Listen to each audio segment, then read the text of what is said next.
Here's one of our favorite ways to cook salmon. If you've ever had problems with overcooking salmon or having it turn out dry, poaching is your answer. Our poached salmon recipe puts salmon on top of a bed of aromatics like lemon and shallot and dill and fennel, which is my personal favorite, and then slowly cooks it on the stove covered with a lid. The salmon turns out so moist and juicy, it is almost impossible to overcook it. We absolutely love it. Let's start with our aromatics. These are the ingredients that help to flavor our salmon. I've got 1 lemon, a shallot, fennel, and fresh dill. I'm slicing my lemon into thin slices. Do the same for the shallot, but peel it first.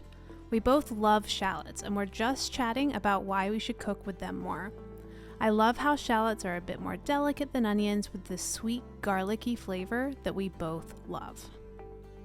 Basically, what we are doing is cutting everything to make a cozy bed for our salmon to sit on top of, so all of the flavors of the lemon, shallot, and fennel come up and steam through the fish. I love fennel in the salmon recipe. It adds the most lovely sweet licorice flavor.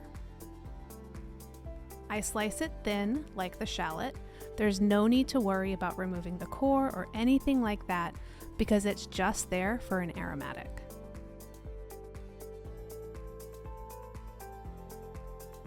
Now I know some of you are probably wondering if you can eat the fennel and shallot after poaching. I did too, but to be honest, they turn a little bitter from the lemon, so I don't really recommend it. Watch to the end of this video for 2 of our favorite sides to serve with this salmon. Now I'm making our little bed of lemon, shallot, and fennel.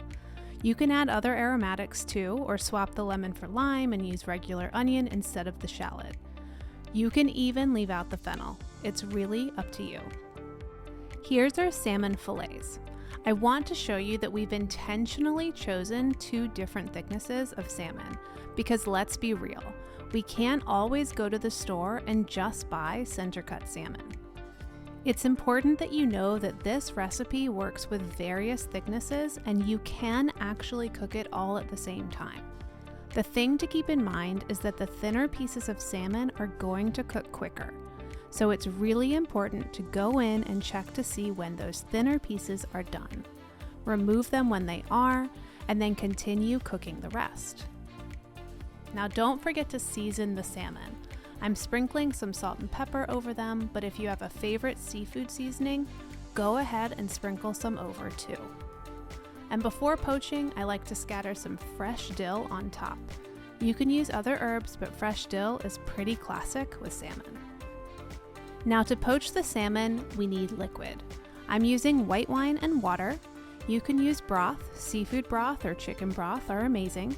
You can even stick with water and everything will still taste excellent, or use all wine if you would like.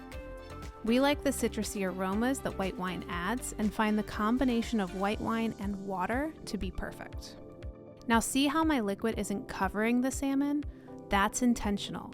We are shallow poaching the salmon, and since it cooks with the lid on, the salmon will gently poach and steam even if it isn't fully submerged in the poaching liquid.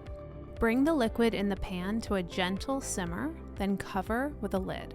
Turn the heat down to low and allow the salmon to gently cook. It's been just about 8 minutes and I'm checking the doneness of the thinnest salmon fillet. It's done when it's between 125 and 130 degrees Fahrenheit or close to it. There is some carryover cooking here. I'm removing this piece, but leaving the remaining pieces of salmon covered on the stove to continue cooking. Here we go. Salmon facial. Look at that. It's so juicy and tender. There really is something special about poaching. It's very forgiving when cooking fish like salmon. You don't tend to overcook it quite as easily. If you're new to cooking fish, this is the perfect recipe for you. And since there's no oil or butter, it's a bit lighter too. So now I want to show you just how perfectly cooked this salmon is. It is so good. I'm just gonna dig in. So soft and juicy, just look at it. Ugh.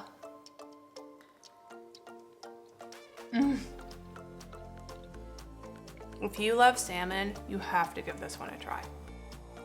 When Adam and I make this at home, there's 2 side dishes we reach for the most. First is this easy broccoli slaw. No matter who's shopping, we always throw a head of broccoli into our cart for the purpose of making this crunchy, creamy slaw. I think it might be my favorite way to eat broccoli. Another standby for us is these roasted potatoes. They are simple, but so good. The trick is roasting with salt, pepper, and a bit of smoked paprika. We both love them. Now, if you're wondering if you can poach salmon in the oven, you can. Try this oven poached salmon recipe with lemon and dill. We shared the recipe on Inspired Taste years ago, and so many of you have loved it. The idea is the same. Gently cook salmon on top of lemon and herbs with a little bit of liquid. Cover with foil and bake until done. All recipes are linked below. See you next time.